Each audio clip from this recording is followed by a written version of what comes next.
ধ্বংসস্তূপের পাহাড় আর জরাজীর্ণ তাঁবুতে ঢাকা গাজার আকাশে আবারও ফিরে এসেছে পবিত্র রমজান।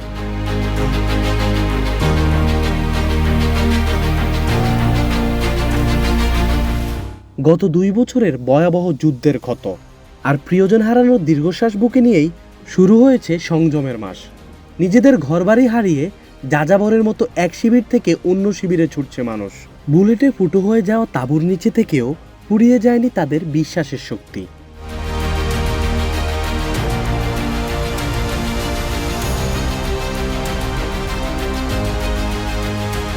প্রথম রোজার ইফতারিতে নিজের পাতে কি জুটবে তা নিয়ে সুনির্দিষ্ট কোনো পরিকল্পনা ছিল না অনেকেরই।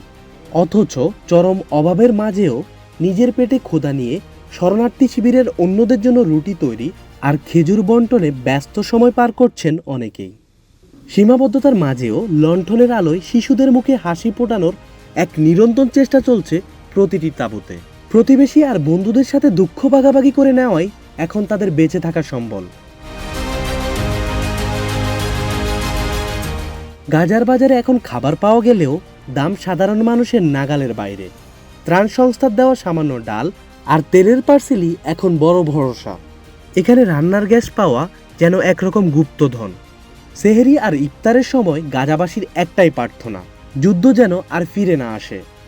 ধ্বংসস্তূপের মাঝে দাঁড়িয়ে এই রমজানের শান্তির এক চিলতে নিশ্চয়তা খোঁজাই এখন তাদের সবচেয়ে বড় চাওয়া।